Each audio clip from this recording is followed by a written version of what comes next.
रचयिता का भ्रम। नैमिषारण्य एक महापुनीत, अनादि और शाश्वत तपोभूमि। ये वो स्थान था जहां की वायु में वेदों की ऋचाएं स्वतः ही गूंजती थीं, जहां की मृत्तिका का, मिट्टी का प्रत्येक कण ऋषियों के तप की ऊर्जा से संचित था। और आज ये भूमि एक ऐसी अभूतपूर्व, अलौकिक नीरवता और अगाध गंभीरता में निमग्न थी कि वहां उपस्थित सहस्रों मनीषियों के श्वास का धीमा स्वर भी ब्रह्मांड की उस महान शांति को भंग नहीं कर सकता था। उस परम स्थान पर काल का प्रत्येक स्पंदन, समय की प्रत्येक लहर साक्षात अमोघ लीला करने वाले उन अविनाशी अच्युत परमात्मा की अनंत महिमा का मौन गान कर रही थी।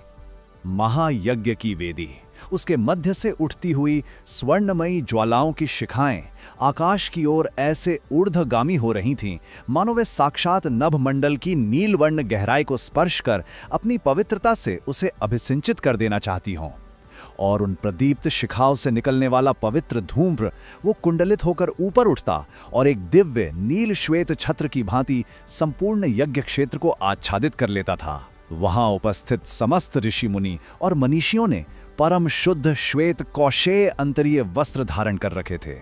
उन वस्त्रों की धवलता, उनकी आंतरिक शुचिता, उनके ब्रह्मचर्य और उनकी अखंड तपस्या की मर्यादा का साक्षात प्रतीक थीं। उनके विस्तृत भाल पर गोपी चंदन से अंकित वह ऊर्ध्व पुंड्र का सात्विक ललाट चिन्ह यज्ञ की स्वर्णमयी दीप्ति में किसी दिव्य मणि के समान चमक रहा था, जो उनके सत्व गुण की पराकाष्ठा को प्रकट कर रहा था। और वो संपूर्ण वायुमंडल जटामांसी, गुग्गुल और शुद्ध गोघृत की आहुतियों की उस सघन दिव्य सुगंध से इस प्रकार व्याप्त था कि वो किसी भी जीवात्मा के अंतःकरण में स्थित सूक्ष्म से सूक्ष्म कल्मश को भी क्षण भर में भस्म कर देने की अमोघ सामर्थ्य रखता था। और फिर उस सभा में परम सत्य का उद्घोष हुआ कि वो सर्वशक्तिमान सर्वेश्वर ईश्वर अपनी अमोघ लीलाओं के द्वारा ही इस अनंत विश्व की रचना, पालन और संहार करता है, किंतु वो इस सृजन चक्र के कर्मों में कभी लिप्त नहीं होता। वो सदैव असंग और निर्लेप रहता है। जब ये सुना गया, तब उस ज्ञान सभा में उपस्थित प्रत्येक जिज्ञासु के हृदय में उस असंग कर्ता के गूढ़ रहस्य को जानने की एक तीव्र, एक गहन उत्कंठा जागृत हो उठी। तो इस अंतर्यामी शक्ति और अलिप्त सृजन के परम मर्म को समझने के लिए हमें उस महागाथा की ओर लौटना होगा, जहां स्वयं सृष्टिकर्ता चतुर्मुख ब्रह्मा जी ने भगवान श्री कृष्ण की उस अचिंत्य अमोघ शक्ति का साक्षात्कार किया था। यह वो गाथा है जिसे ब्रह्म विमोहन लीला कहा जाता है।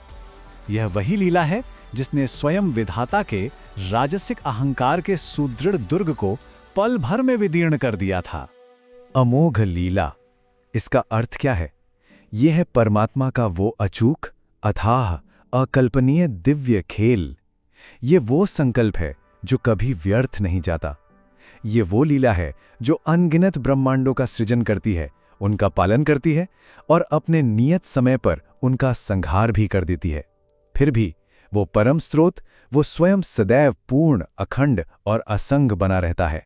वृंदावन की उस पावन भूमि पर साक्षात परब्रह्म बालक कृष्ण के रूप में अपने प्रिय सखाओं के साथ क्रीड़ा कर रहे थे। श्री कृष्ण का वो बाल स्वरूप साक्षात सात्विक ओज का एक सघन पुंज था।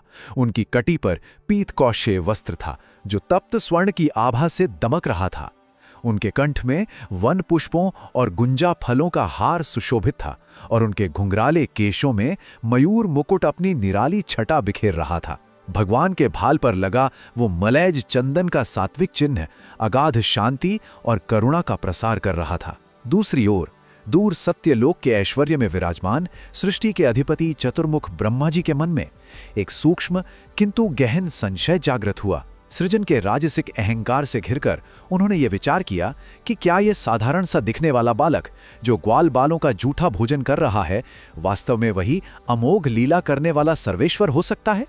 इसी संशय और अपनी शक्ति की परीक्षा के वशीभूत होकर ब्रह्मा जी ने अपनी योग माया के प्रभाव से श्री कृष्ण के समस्त बछड़ों और उनके प्राण प्रिय सखाओं का हरण कर लिया। उस क्षण ब्रह्मा जी साक्षात उस राजसी बुद्धि के प्रतीक बन गए थे, जिसने सृजन के अहंकार में अपने ही मूल सृष्टा को चुनौती डाल दी थी।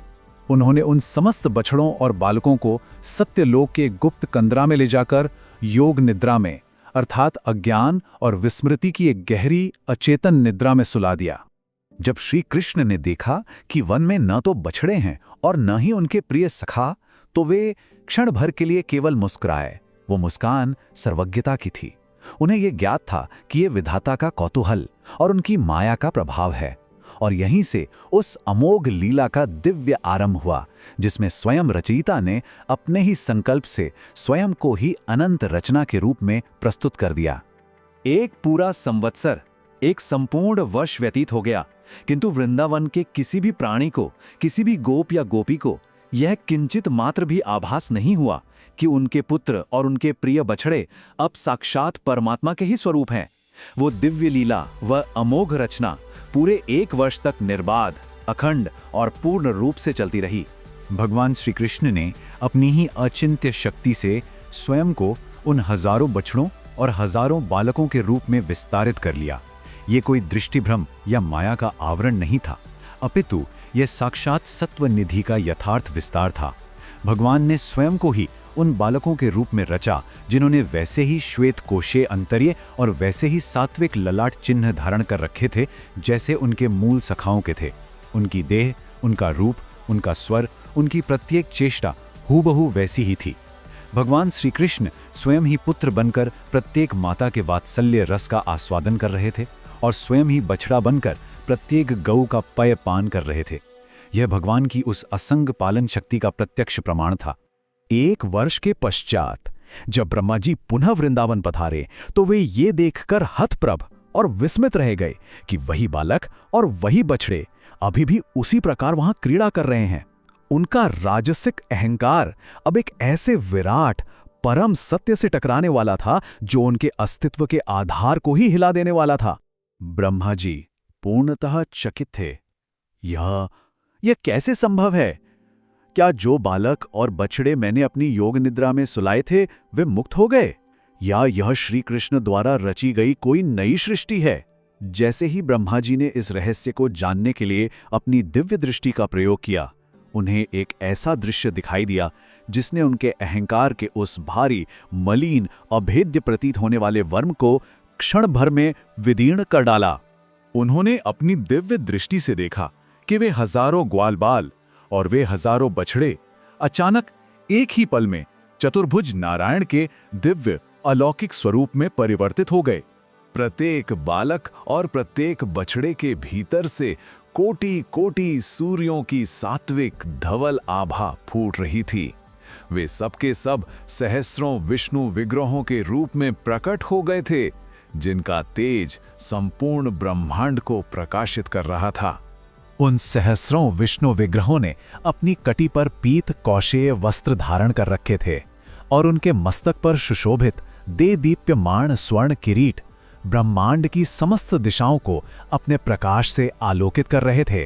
प्रत्येक विग्रह के भाल पर वही मलयज चंदन का सात्विक ऊर्ध्वपुंड्र ललाट चिन्ह दैदीप्यमान था, जो परम शांति का प्रतीक था। और तब ब्रह्मा जी ने देखा कि प्रत्येक नारायण के चरणों में काल, प्रकृति, महत्व तत्व, अहंकार और अनंत ब्रह्मांड हाथ जोड़कर स्तुति कर रहे हैं।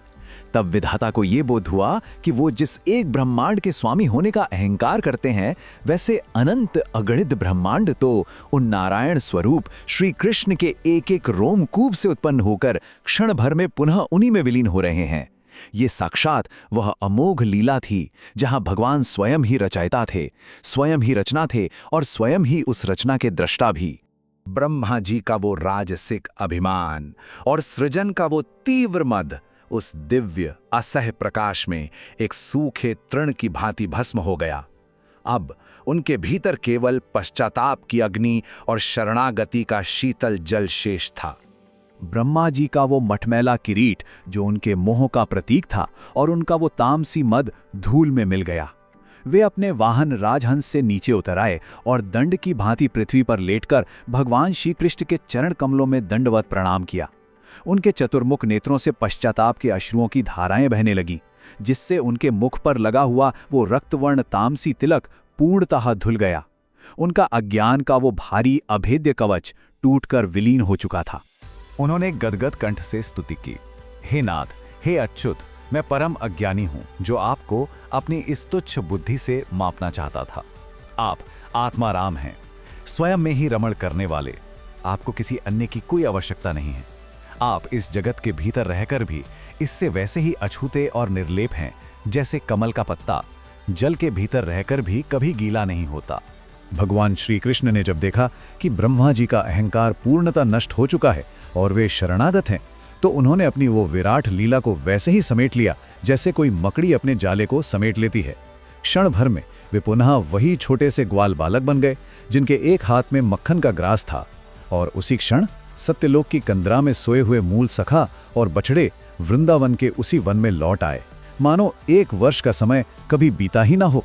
नैमिषारण्य की उस पावन ज्ञान सभा में वहां उपस्थित मनीषियों ने इस ब्रह्म विमोहन गाथा के माध्यम से उस परम रहस्य को आत्मसात किया कि परमात्मा इस संसार को रचकर इसमें लिप्त क्यों नहीं होता। उन्होंने ये देखा कि ब्रह्मा जी का वो भारी अज्ञान रूपी कवच ही उन्हें परम सत्य से विलग किए हुए था। उन्होंने ये अनुभव किया कि अहंकार का मलिन तिलक ही जीवात्मा में यह भ्रम उत्पन्न करता है कि मैं करता हूं। सच्ची शक्ति तो शरणागति के उस सात्विक उराट्राण अर्थात हृदय रूपी कवच में है, जो यह स्वीकार करती है कि जो कुछ भी हो रहा है वो उस एक अमोघ लीला करने वाले की ही इच्छा है, उन्हीं का संकल्प है।